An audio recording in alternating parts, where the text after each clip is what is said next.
Well, we got a break in the mountain storm, at least for a couple hours, and then it's just gonna keep dumping. What's going on, Grunts? Short video for you here today. Check this out. What I have in this, no, it is not the nutrient survival stuff.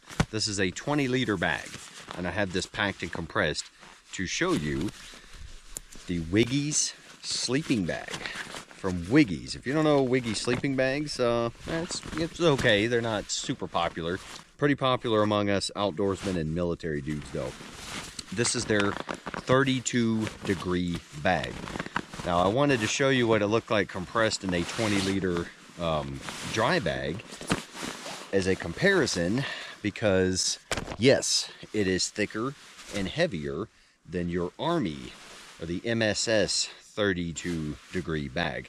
Why is that? Well, if you've ever tried to sleep in your MSS jungle bag, and you're not a super cold sleeper from freaking Ontario or something, well then you would say like, well no, it's a 32-degree bag, but then I need a bivvy and I need cold weather stuff and all this other crap.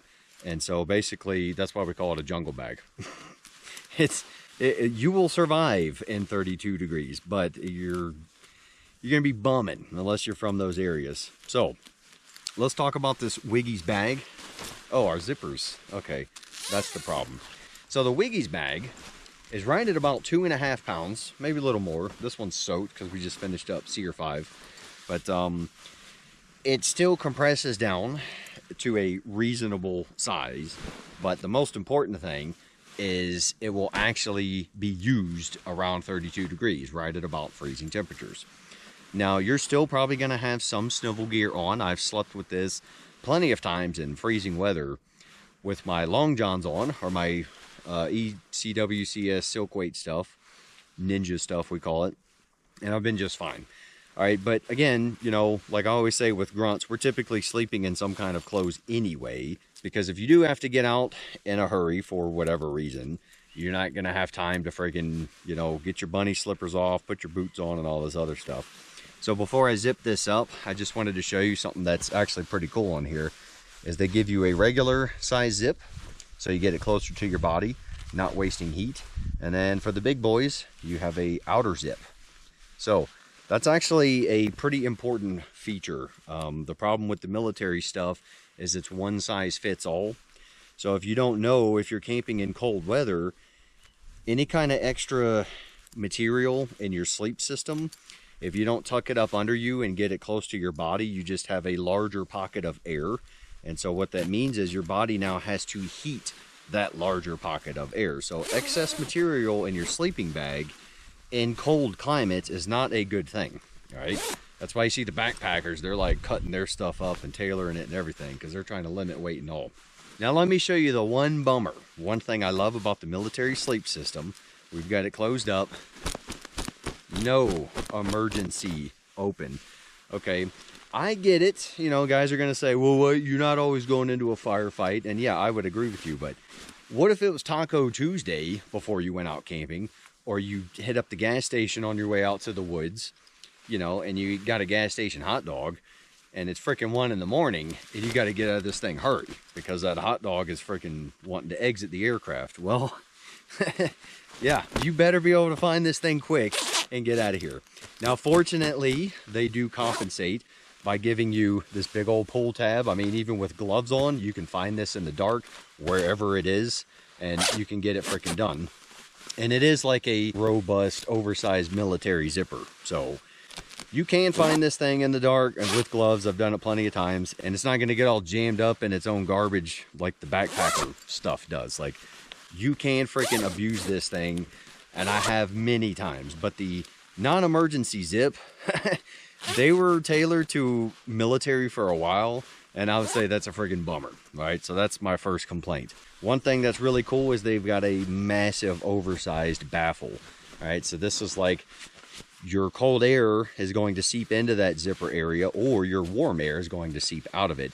So you need this really thick freaking baffle thingy to prevent that, and they do that. And the way it is sewn in here, it's not getting bunched up in your zipper. So that's freaking very important there, to have that coverage, but it's also not getting junked up in your zipper. That's a big deal, man. I have gotten it stuck a few times, like in the middle of the night, usually when I'm trying to zip it back up. But it's no big deal. With these large freaking zippers, you know, you get it stuck, no problem. You back out a little bit, straighten it up, and then you're freaking good to go. They do give you a nice hood that could be cinched down around your head. So you see we have ours cinched up, and plenty of freaking coverage. And so what I usually do is whatever pillow I have or extra clothing I have is a pillow. I usually shove it up in there, and so that way when I cinch this down on my head, my pillow is also held up in there as well. If you don't use pillows in the field, all right, cool. But look at all this extra freaking stringage they give you. So skinny freaking dudes, you can cinch this down up around your head and you'll be good to go. Just go look on their website and you'll see all the options they have. So you can choose the color. I believe you can choose the color on the inside, but you know, big whoop. We're typically not just sleeping out randomly in the open cowboy camping with something like this anyway. So this thing actually took a while to dry, but the guy that used it, at least for this last SEER event, he said although it was cold and wet, he survived. So that's important, and that's why we use synthetic stuff. So I do have their 20-degree bag, and it is like twice the size of this, twice as thick, and you're going to need at least a 30-liter dry bag to get it into.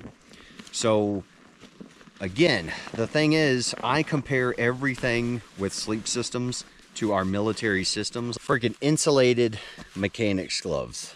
Yes. When you're doing stuff where you need dexterity in the field and you need a little bit of warmth and freezing temps, oh yeah.